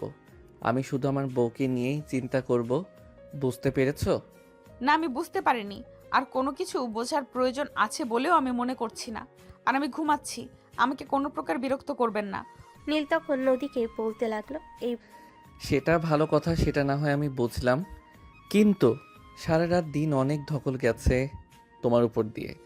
অন্তত ফ্রেশ হয়ে খাওয়া দাওয়া করে নাও, তারপর ঘুমাও, তখন আমি তোমাকে আর কিছুই বলবো না। হয়েছে, এত আধিক্যতা দেখাতে হবে না, সরেন আপনি আমার সামনে থেকে। বলে নদী বিছানা থেকে উঠে দাঁড়িয়ে আলমারি থেকে একটা 3 পিস নিয়ে ওয়াশরুমে চলে গেল। কিছুক্ষণ পর ফ্রেশ হয়ে কাপড় চোপড় চেঞ্জ করে তারপর বিছানায় এসে শুয়ে পড়ল। আর তখন সে নীলকে উদ্দেশ্য করে বলতে লাগলো, আমি বুঝতে পেরেছি আপনার চরিত্রে সমস্যা আছে। আজ থেকে আপনি সোফায় ঘুমাবেন আর আমি খাটে ঘুমাবো। আপনি ভুল করেও আমার কাছে আসবেন না, কথাটা মনে থাকে যেন। ও মা, এটা কি মগের মূল্যক নাকি? বাড়ি আমার, ঘর আমার, বিছানা আমার, সেখানে আমাকে সোফায় ঘুমাতে হবে? এটা তো হতে পারে না। আমি বিছানাতেই ঘুমাবো। তোমার যদি আমার সঙ্গে ঘুমাতে সমস্যা হয় তাহলে তুমি সোফায় ঘুমাতে পারো। Are you mad? আমি সোফায় ঘুমাবো? আমি সোফায় ঘুমাতে পারবো না। আমার সব সময় একা একা এক বিছানায় ঘুমানোর অভ্যাস। আমি একা একাই বিছানায় ঘুমাবো। ভুল করেও আমার কাছে আসার চেষ্টা করবেন না। এই কথা বলে নদী বিছানায় শুয়ে ঘুমিয়ে পড়ল মুহূর্তের মধ্যেই। আর এটা দাঁড়িয়ে দাঁড়িয়ে নীল দেখছিল। সে বিশ্বাসই করতে পারে না একটা মানুষ কি করে বিছানায় পিঠ লাগানোর সাথে সাথে ঘুমিয়ে যেতে পারে। এদিকে নীল কি করবে সেটাই বুঝতে পারছে না। এদিকে নদী যদি ঘুম থেকে উঠে দেখে সে তার পাশে শুয়ে আছে তাহলে রেগে যাবে, আর সে বিছানা ছাড়া ঘুমাতেও পারে না। বেশ কিছুক্ষণ চিন্তা ভাবনা করার পর সে বিছানা থেকে শুয়ে পড়ল। কিন্তু মাঝরাতে ঘটল বিপত্তি। হঠাৎ করে নদী বুকের ওপর নীলের হাতটা চলে গেল। নদীর বুকের ওপর হাত পড়তে নীল অন্যরকম একটা স্পর্শ অনুভব করলো। সে যেন হঠাৎ করে কোথাও একটা হারিয়ে গেল।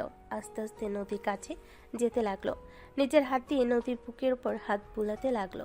নদী ও নীলের ছোঁয়া পেয়ে তার আরো কাছে চলে আসলো। নদী নীলের কাছে চলে আসতে নীল নদীকে নিজের সঙ্গে মিশিয়ে নিয়ে ভালোবাসার স্পর্শ দিতে লাগলো। নদী তখনও ঘুমের ঘরে ছিল, তাই কোনো কিছুরই হুঁশ ছিল না। কারণ নদী একবার ঘুমিয়ে গেলে দুনিয়া কিয়ামত হয়ে গেলেও সে আর বলতে পারে না। নীল নদীর সারা শরীরে ভালোবাসার স্পর্শ দিতে থাকে। নীলের ভালোবাসার স্পর্শ পেয়ে নদী একদম শিহরিত হয়ে ওঠে আর নিজে নিজে নীলের খুব কাছে আসতে শুরু করে। তাই মুহূর্তের মধ্যেই দুজনের ভালোবাসার অতল সাগরে হারিয়ে যায়। বেশ কিছু সময় দুজন ভালোবাসা আদান প্রদান করে আবারও ঘুমিয়ে পড়ে। কিন্তু ওসব কিছুই ঘুমের মধ্যে করে নদী, তাই কোনো কিছুই তার মনে নেই। সকালবেলা যখন ঘুম ভাঙল তখন সে দেখতে পেল তার শরীরে কাপড়ের ছিটে ফুটোটুকু নেই। তাই সে চিৎকার দিয়ে ঘুম থেকে ওঠে। তখন নীল তার মুখটা চেপে ধরে আর বলতে থাকে, এই কি হয়েছে? এভাবে চেঁচাচ্ছ কেন? তোমাকে ভূতে ধরেছে নাকি? আমার শরীর থেকে কাপড় চোপড় সব গেল কই?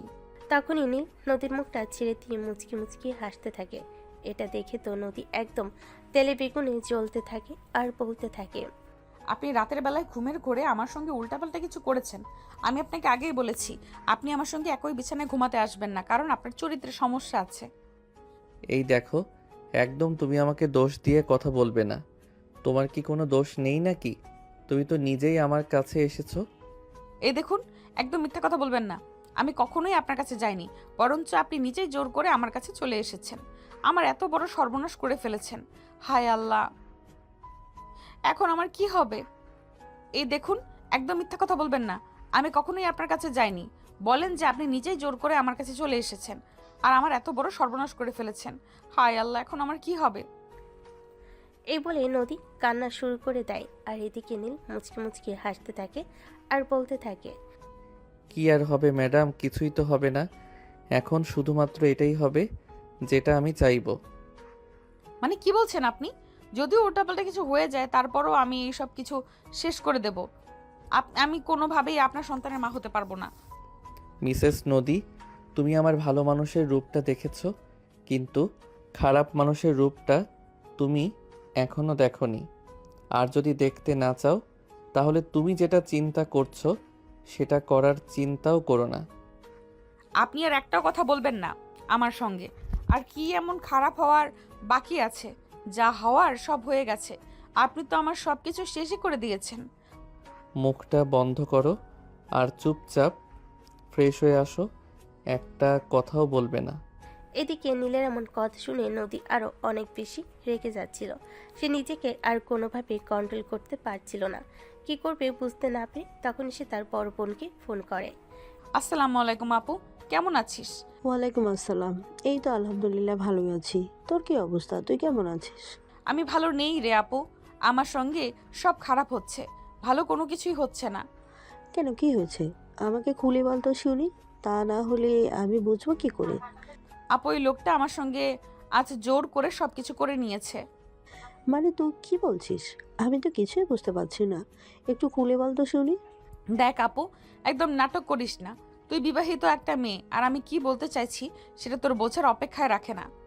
ও আচ্ছা, ঠিক আছে, বুঝতে পেরেছি। কিন্তু কি হয়েছে সেটা তো আমাকে বলবি। সে তোর হাজবেন্ড। আমি এই লোকটাকে নিজের হাজবেন্ড বলে মানি না। আমি তো এই লোকটার সঙ্গে থাকবো না। এখন তুই আমাকে এটা বল, এই লোকটা আমার সঙ্গে খারাপ কিছু করেছে, আমি এখন প্রেগনেন্ট হয়ে যাব না তো? কতবার করেছে আর কতক্ষণ? একবারই করেছে, কিন্তু কতক্ষণ সেটা তো আমি বলতে পারবো না। কারণ তুমি তো খুব ভালো করেই জানিস, আমি ঘুমিয়ে গেলে কিয়ামত হয়ে গেলেও আর খুঁজে পাই না। ও আচ্ছা, এই ব্যাপার। এতে কোনো প্রবলেম হবে না, কারণ 2-1 বার হলে প্রেগনেন্ট হওয়ার কোনো চান্স থাকে না। যদি আর চাইতে বেশি হতো তাহলে কিছু হওয়ার চান্স ছিল। আপু তুই শিওর হয়ে বলছিস তো? আমার কিন্তু খুব ভয় করছে। আমি এই লোকটার সঙ্গে কোনোভাবেই এখানে থাকতে চাই না। রে, আমি শিওর হয়ে বলছি, তুই একবার ফিজিক্যাল রিলেশন করলে কেউ প্রেগনেন্ট হয় না। তাছাড়া তুই যদি আমার এই কথা বিশ্বাস করতে না পারিস, তাহলে তুই একজন ডাক্তারের পরামর্শ নিতে পারিস। হ্যাঁ, তুই একদম ঠিক কথাই বলেছিস। আমি কোনো রিস্ক নিতে চাই না। আমি আজই একজন ডাক্তারের সঙ্গে কথা বলবো। এই বলে নদী ফোনটা কেটে দিয়ে ওয়াশরুমে চলে গেল। বেশ কিছুক্ষণ পর ফ্রেশ হয়ে আসতে তার শাশুড়ি মা তাদেরকে নাস্তা করার জন্য ডেকে নেয়। নাস্তা শেষ হলে নদী তার নিজের রুমে এসে চুপচাপ বসে থাকে, কারোর সঙ্গে কোনো কথাই বলে না। ইতিমধ্যে নীল অনেকবার নদীর সঙ্গে কথা বলার চেষ্টা করেছে, কিন্তু নদী নীলের সঙ্গে কোনো কথাই বলেনি। সে চুপচাপ বসে আছে আর রাগে ফুসফুস করছে। নীল অনেকবার তার সঙ্গে কথা বলার চেষ্টা করলেও সে কোনো কথা বলারই সুযোগ দিচ্ছে না। এদিকে ঠিক তখনই নীলের আম্মু নদীর সঙ্গে কথা বলতে আসে। বৌমা কি করছো? নদী তখনও গাল ফুলিয়ে বসে আছে, নীলের আম্মুর সঙ্গেও কোনো কথা বলছে না। এটা দেখে নীলের আম্মু নিজে এসে নদীর কাছে বসলো আর তারপর নদীর মাথায় হাত বুলিয়ে দিয়ে বলতে লাগলো। কি ব্যাপার বৌমা, কি হয়েছে তোমার? এরকম বিষণ্ণ কেন দেখাচ্ছে? তুমি কি কোনো ব্যাপার নিয়ে মন খারাপ করছো নাকি? সেটা আপনি আমাকে জিজ্ঞাসা না করে আপনার ছেলেকে জিজ্ঞাসা করুন, তাহলেই পেয়ে যাবেন। কি রে নীল, বৌমাকে কি বলেছিস? বৌমা এরকম মন খারাপ করে রেখেছে কেন? তুই কি বৌমার সঙ্গে ঝগড়া করেছিস নাকি? ঝগড়া কেন করতে যাব? আমার 10টা না 5টা না একটা মাত্র আদরের বউ, তার সঙ্গে আমি ঝগড়া করতে পারি? সেটা তুমিই বলো না। তাহলে বৌমা এভাবে মন খারাপ করে রেখেছে কেন? কি হয়েছে বৌমার? সেটা তুমি ওকে জিজ্ঞাসা করো। বৌমা, তুমি আমার সঙ্গে আমার রুমে চলো, তারপর আমি তোমার সঙ্গে কথা বলবো। আর একটা কথা তুই কান খুলে শুনে রাখ, বৌমা যদি এটা স্বীকার করে যে তুই বৌমাকে কিছু বলেছিস, তাহলে তোর সঙ্গে এমন কিছু হবে যেটা তুই কল্পনাও করতে পারবি না। এই কথা বলে নীলকে শাসাতে শাসাতে নীলের আম্মু নদীকে নিয়ে সেখান থেকে চলে গেল। নীল চুপচাপ রুমের মধ্যে বসে রইল। এদিকে নীলের আম্মু নদীকে নিজের রুমে নিয়ে এসে আবারও জিজ্ঞেস করতে লাগলেন। তখন নদী তার শাশুড়ি আম্মুকে বলতে লাগলো। আসলে আম্মু, আমার শরীরটা খারাপ লাগছে, তাই আপনার ছেলেকে বলেছিলাম আমাকে একটু ডাক্তারের কাছে নিয়ে যাওয়ার জন্য, কিন্তু আপনার ছেলে নিজেও নিয়ে যাচ্ছে না, আবার আমাকেও যেতে দিচ্ছে না। ও আচ্ছা, এই ব্যাপার। কোনো সমস্যা নেই, তুমি কোনো চিন্তা করো না। আমি এক্ষুনি নীলের সঙ্গে কথা বলছি, ও যাবে, ওর ঘাড় পর্যন্তও যাবে। আমি তো সেটাই বলছিলাম, কিন্তু আপনার ছেলে তো আমার কোনো কথাই শোনে না। তুমি কোনো চিন্তা করো না বৌমা, কখন যাবে শুধু সেটা বলো। তারপর নদী তার শাশুড়ি আম্মুকে বলল বিকেলবেলা ডাক্তারের কাছে যাবে। আর তারপর নিজের রুমে চলে আসলো। এদিকে নীলের আম্মু নীলকে ডেকে নিয়ে বলতে লাগলেন। কি রে বৌমা, ডাক্তারের কাছে যেতে চাইছে, শরীর খারাপ লাগছে, তুই নিয়ে যাচ্ছিস না কেন? আম্মু তোমাকে একদম মিথ্যা কথা বলেছে, কিছুই হয়নি। আর একটাও কথা বললে চটকানা মেরে তোর সব কটা দাঁত ফেলে দিব। বলে দিলাম, তুই বিকেলে বৌমাকে নিয়ে ডক্টরের কাছে যাবি। আমি কোনো কথা শুনতে চাই না। আর যদি একটা কথা বলেছিস, তাহলে আমার চাইতে খারাপ কিন্তু কেউ হবে না, এটা তোকে আমি বলে দিলাম। আচ্ছা ঠিক আছে। এই বলে সেদিন বিকেলবেলা নীল নদীকে নিয়ে ডক্টরের কাছে গেল। আর নদী তখন ডক্টরের সঙ্গে এই ব্যাপারটা নিয়ে কথা বলল, আর ডাক্তারও তখন তাকে একই কথা জানালো। তাই নদী নিশ্চিন্ত মনে বাসায় ফিরে আসলো। তারপর থেকে ভালোই যাচ্ছিল দিনগুলো। ইতিমধ্যে প্রায় 3 মাস অতিবাহিত হয়ে গেছে। তারপর থেকে নদী খুব কেয়ারফুলি থাকতো, যাতে নীল তার কাছে আসতে না পারে এবং তার সঙ্গে আর উল্টাপাল্টা কিছু করতে না পারে। কয়েকদিন ধরে নদীর শরীরটা বেশ খারাপ লাগছে, গা গোলাচ্ছে, বমি বমি লাগছে। নদী বুঝতে পারছে না এসব কি হচ্ছে তার সঙ্গে।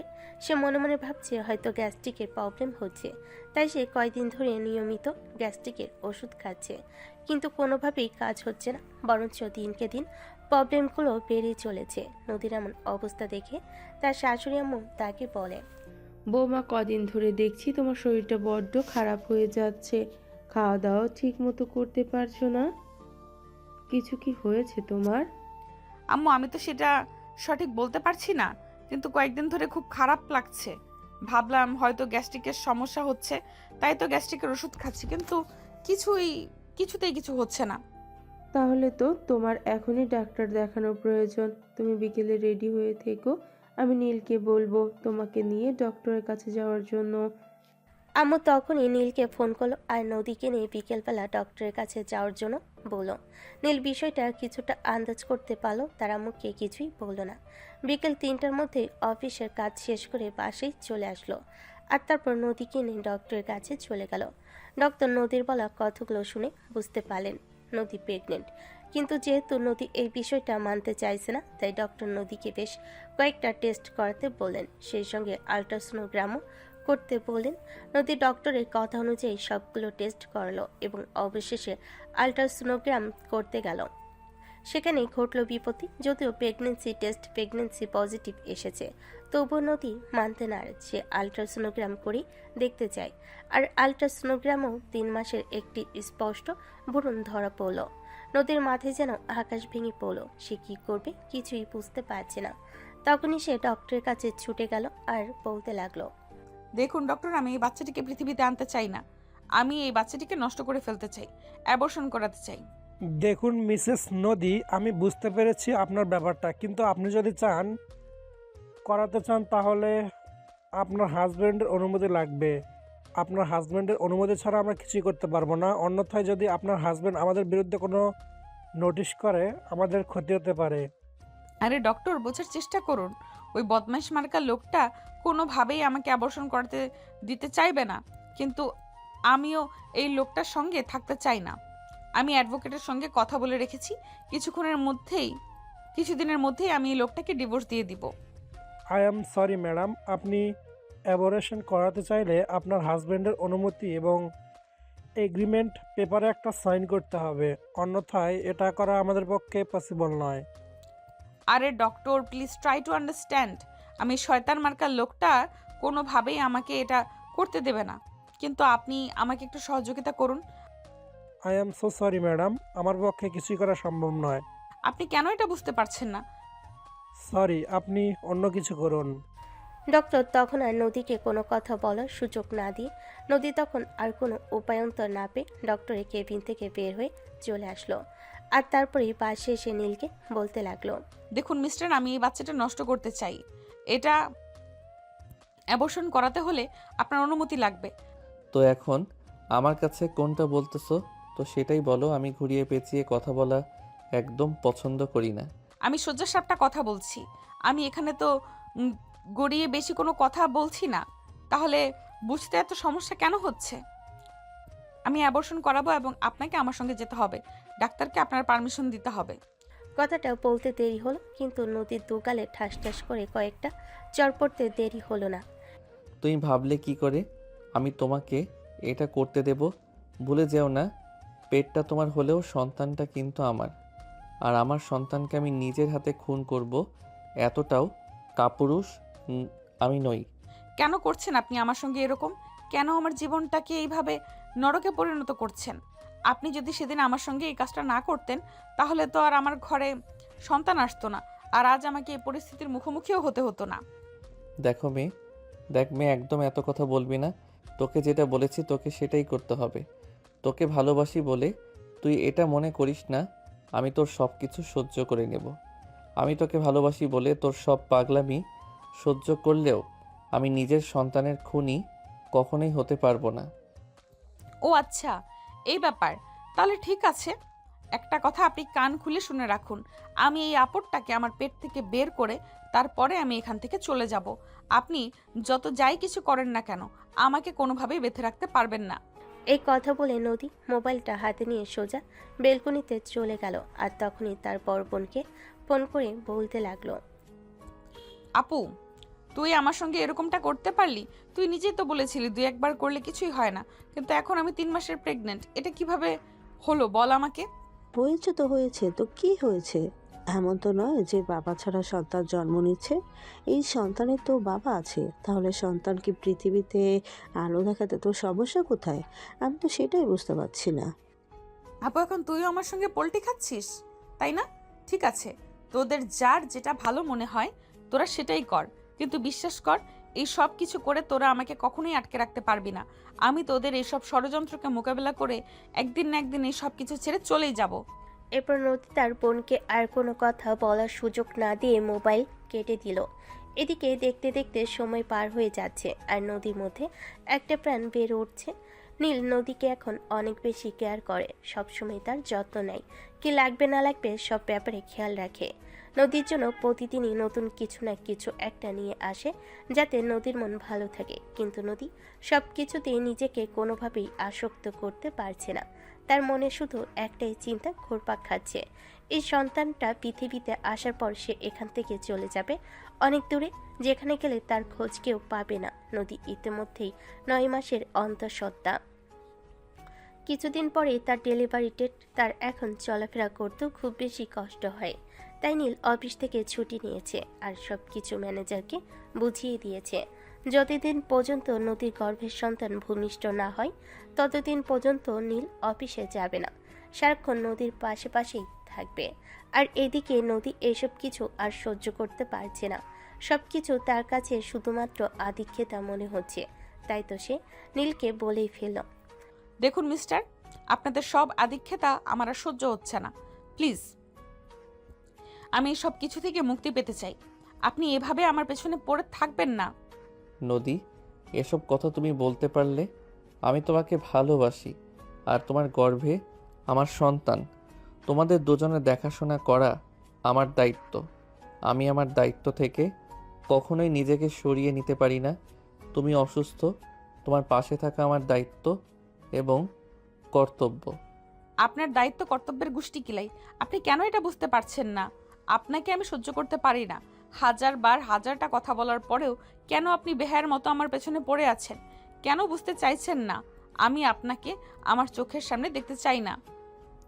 তুমি আমাকে যত যাই কিছু বলো আর যত অপমানই করো না কেন, আমি তোমার অপমানে কিছুই মনে করব না।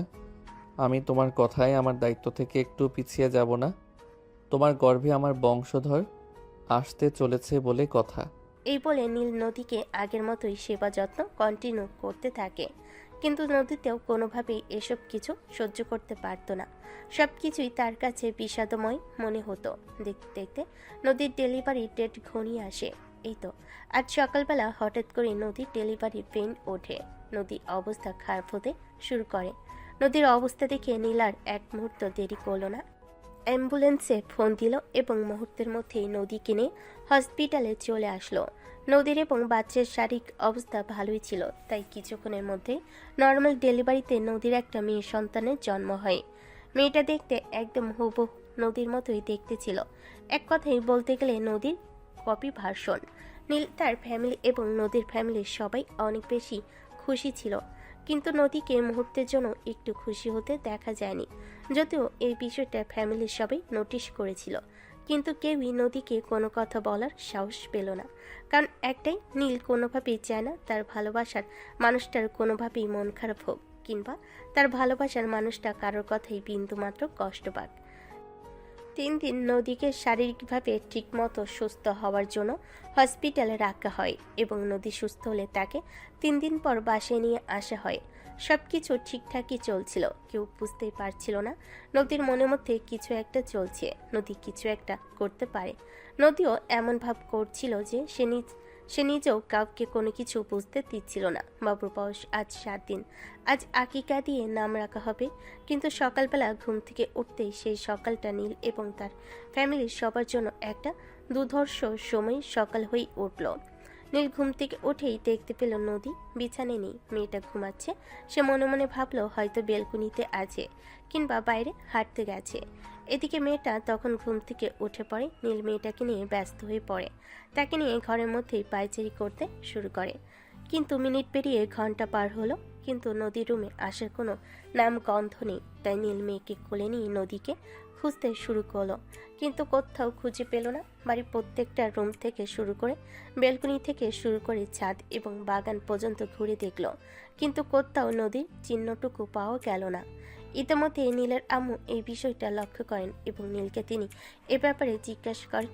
নীল তখন তার আম্মুকে জানায়, আম্মু আমি তো কিছুই বুঝতে পারছি না। কাল রাতেও তো সব কিছু ঠিকঠাক ছিল। মাঝরাতেও যখন আমার ঘুম ভাঙলো তখনও দেখলাম নদী বাবুকে খাওয়াচ্ছে। সকালবেলা যখন ঘুম ভাঙলো তখন থেকেই নদীকে আর দেখতে পাচ্ছি না।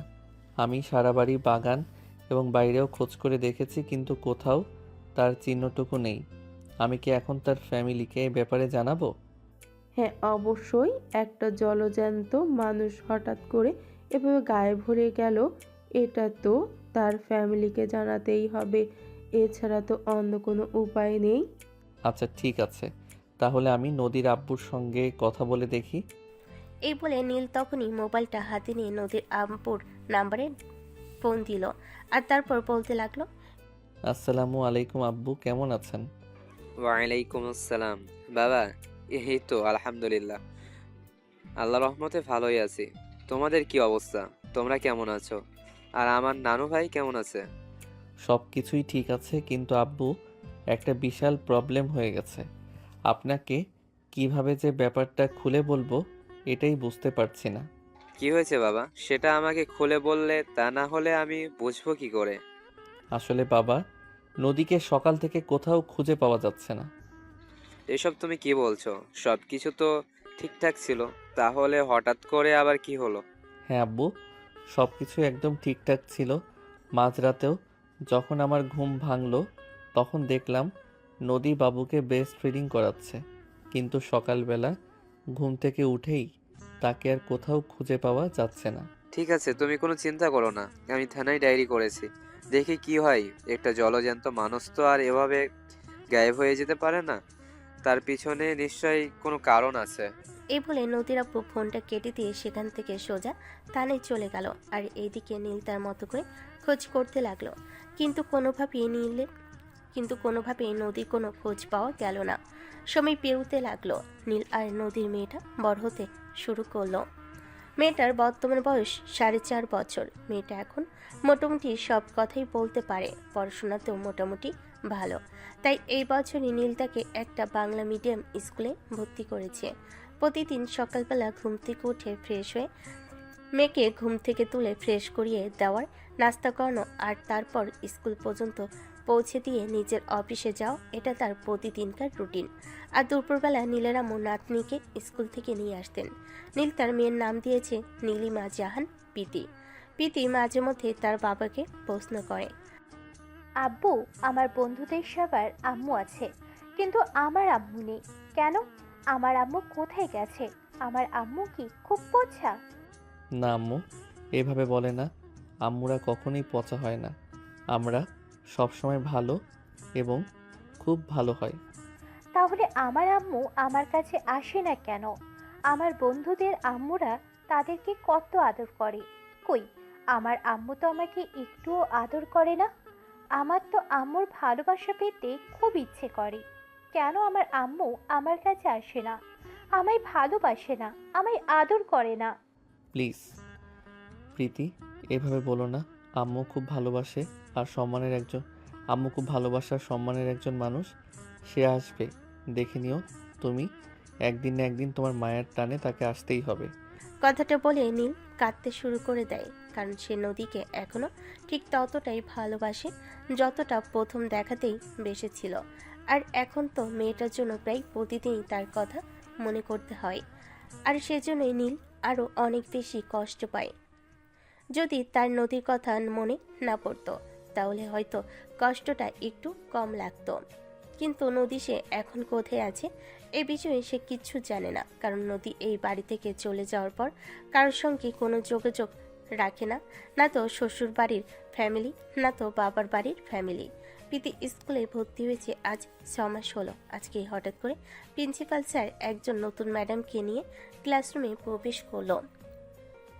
তারপর সবার সঙ্গে পরিচয় করিয়ে দিল। মেয়েটা আর কেউ নয়, এটা প্রীতির আম্মু নদী। কিন্তু প্রীতি সেটা জানে না, নদীকে নিজের ম্যাডাম বলেই চিনে। এই তো সেদিন নীলের আম্মু যখন প্রীতিকে নিয়ে আসলো, তখন দূর থেকে নদী এই বিষয়টা লক্ষ্য করলো। সে নিজের শাশুড়ি মাকে চিনতে পারল, কিন্তু তবুও নিজের শাশুড়ি মার সামনে গিয়ে দাঁড়ালো না।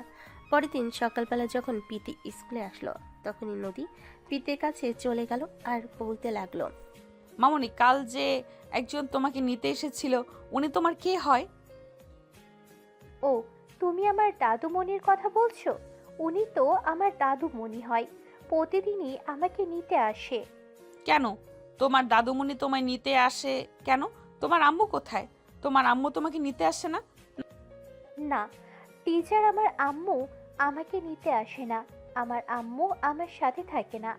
আমার আম্মু খুব পচা, আমায় একটুও ভালোবাসে না। কথাগুলো কলিজায় ছুরির মতো আঘাত করছিল নদীর, কিন্তু সে মুখ ফুটে কিছুই বলতে পারছিল না। ছোট্ট এই মাছুম বাচ্চাটাকে কি করে সে ওই ছোট্ট মাছুম বাচ্চাটাকে বলবে সেই তার আম্মু? এই কথাগুলো চিন্তা করতে করতে তার দু চোখ দিয়ে দু ফোঁটা নোনা জল গড়িয়ে পড়ল। তখনই প্রীতি নদীর চোখের জলটা নিজের হাতে মুছিয়ে দিয়ে বলতে লাগলো, কি হয়েছে ম্যাম, তুমি কাঁদছো কেন? না, কিছু হয়নি, এমনি। ঠিক আছে, ক্লাসে চলো। এই বলে নদী প্রীতিকে নিয়ে ক্লাসরুমের ভিতর চলে গেল আর ক্লাস করাতে লাগলো।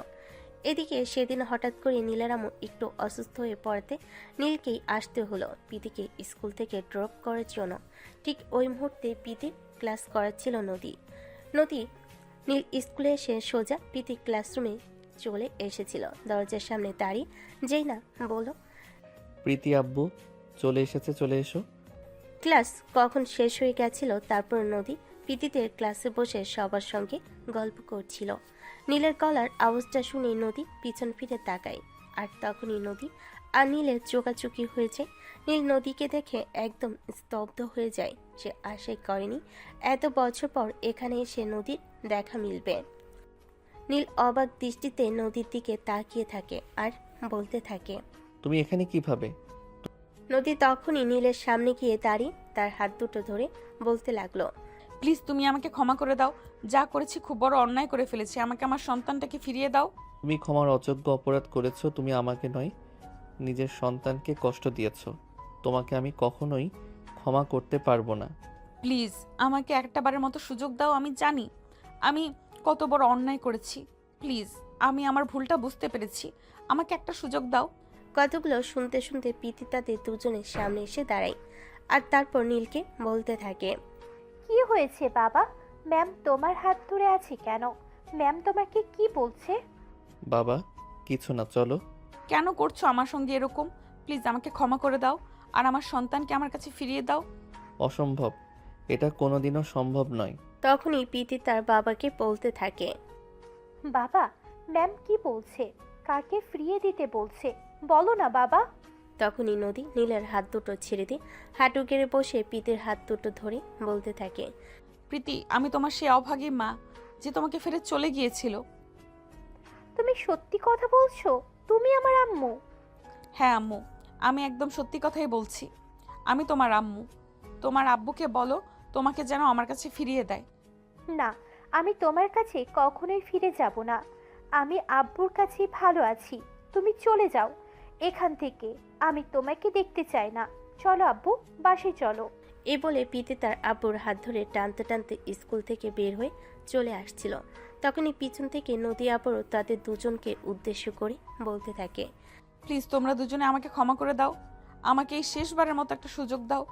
এই বলে নদী দৌড়ে এসে নীলের পা দুটো জড়িয়ে ধরে আর কান্না করতে থাকে। তখন নীল নদীকে নিজের পা থেকে ছাড়িয়ে উঠে দাঁড় করায় আর তারপর বলতে থাকে, জানতাম তুমি কোনোদিন আমায় ভালোবাসোনি আর ভালোবাসতেও পারবে না। তারপরেও তোমার নিজের সন্তানটার কথা চিন্তা করে একবার হলেও প্রয়োজন ছিল তুমি তোমার সন্তানটাকে এতটা কষ্ট না দিলেও পারতে। প্লিজ এসব কথা আর বলো না। আমি এসব কিছু আর নিতে পারছি না। আমি শুধু আমার সন্তানকে নিয়ে বাকি জীবনটা পার করতে চাই, প্লিজ।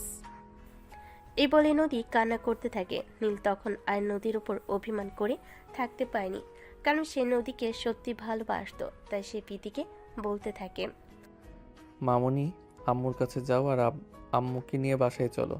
সত্যি বলছো আব্বু? আম্মু আজ থেকে আমাদের সাথেই থাকবে?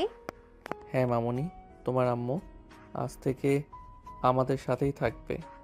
অতঃপর নীল, নদী আর প্রীতি তিনজনই একসঙ্গে স্কুল থেকে বের হয়ে বাড়ির উদ্দেশ্যে রওনা দেয়। সুপ্রিয় ভিউয়ার্স, আমাদের আজকের গল্পটা এ পর্যন্তই ছিল। গল্পটা আপনাদের কাছে কেমন লেগেছে ছোট্ট একটা কমেন্টে জানাবেন। নিত্য নতুন ভালোবাসার গল্প পেতে আমাদের চ্যানেলটি সাবস্ক্রাইব করে পাশেই থাকবেন। সবাই ভালো থাকুন, সুস্থ থাকুন। আবারও দেখা হবে নতুন কোনো এক ভালোবাসার গল্পে। সে পর্যন্ত সবাই অপেক্ষায় থাকুন। আল্লাহ হাফেজ।